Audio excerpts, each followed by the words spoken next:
Okay, so this is the muscle that I feel is loose in the back of my neck. It started out on the left side, and now it's starting to like wiggle its way to the center. And whenever I do the turpentine, it loosens it up, and it's loosened up to the point where it's not sticking to the neck anymore. So what I'm presuming is that for the first 42 years of my life, or whatever have you, I was developing calcification over all of it with the foods, the glues, everything. And it never had the opportunity to function from being a kid all the way to growing up. So the neck pain, this grows, this muscle gets large at an extreme rate. The whole calcification to decalcification process are happening naturally. The body deals with it naturally. It sends things different ways. It sends enzymes or whatever you want to call those into different places, and it creates balances depending on, like if you put turpentine in the eyes, the brain says, oh, and then the eye says, yes, I'm going to breathe.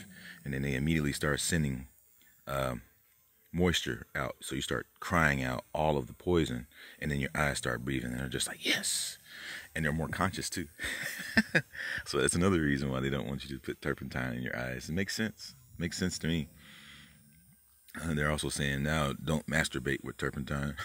Don't masturbate with hand sanitizer if you run out of lube. That's what it says. Don't do it with turpentine, any of that stuff, man. It's terrible. It's like, okay. What are you saying? What are you really saying? All right, so it's like a stick of dynamite, all right? So the fuse, it lights, and then when this thing goes up, it has a tail, it seems like, behind it, like that's like a stick. So over here you see Wile E. Coyote, and he's creating a mushroom cloud bomb. So they've been telling us all this time. And if you take the Wile E. Coyote and flip it upside down, you basically have the same thing happening from the back of the bridge of the head, and then you got that same tube going up to the bank, which is what creates the nuke explosion, where your pineal gland is, or where all the magic happens, so to speak. So it's very interesting. This whole process is not anything that I expected coming to this stage, but it is letting me know. Now, how am I loosening it up? What I'm doing is I'm doing my turpentine remedy treatment, and then I do a long face stretch when I'm sun gazing. I stretch my jaw out and everything, and I'm turning my head. It's already loose right now because it's sore. So calcification jumps on it, and if you get it swollen enough and big enough and strong enough, it just stays out of there because it's ready to move up. It's like literally on the left side of my head. I think it was loose growing up, and then it calcified itself to the left side of my neck, completely out of balance, which is really sad. But yeah, it didn't seem to be crucial in the structure of my neck being sound all these years. See what I mean? So it's like an extra thing in there, an extra muscle that's not being used within the muscles of the neck that goes up behind the throat. Now, your throat and esophagus will be on the front of the neck right here, underneath this jaw here, this hollow space. And when this gets inflamed, this gets sore. And you think, oh man, maybe I'm getting a sore throat. You swallow, there's nothing there. It's like, wait a minute, where? Oh, it's the trigger. It's the trigger. Okay, so this trigger, I'm presuming, is going to come up, and I felt it go up before, and it started feeling like it was a sperm.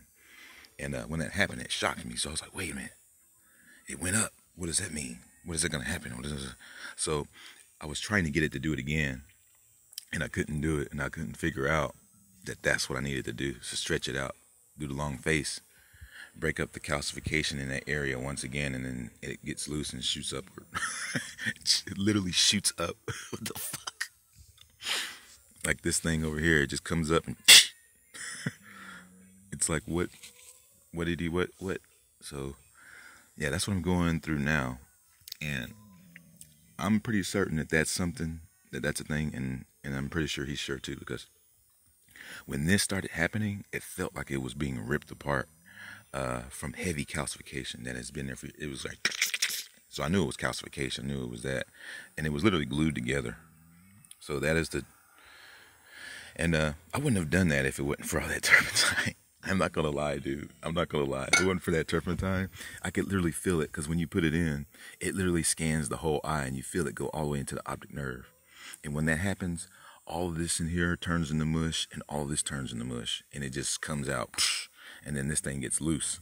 So you guys know what to do, man. You know what to do. Don't be scared of it. I'm gonna let you know right now, the creator never showed up when I was doing that, and she always told me that she guides me, so she doesn't really, see what I mean? She doesn't always have to show up and be like, no, I'm still guiding you. You know what I mean? Like, I just take no for a yes or whatever.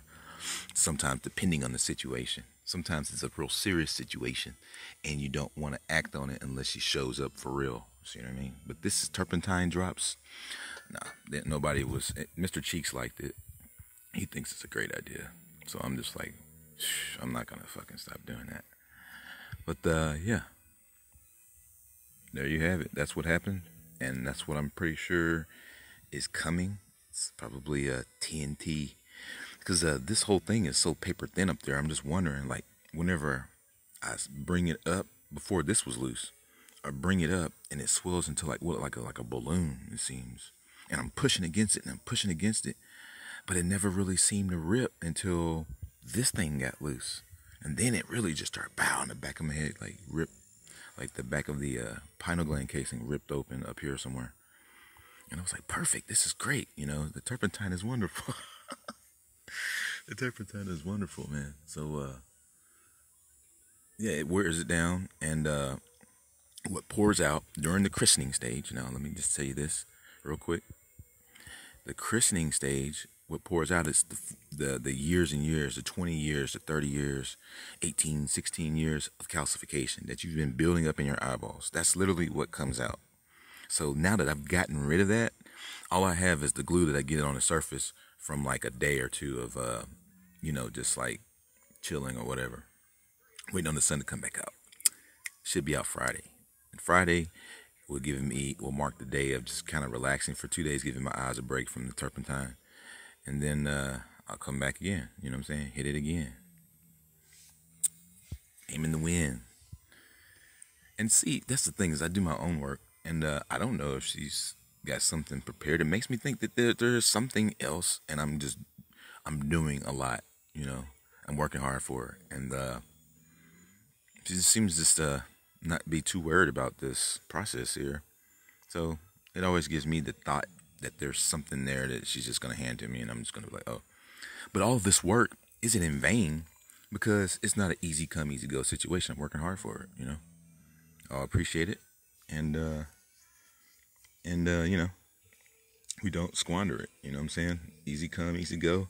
Maybe that could be the reason that I'm working hard for this. I don't know. So we'll find out.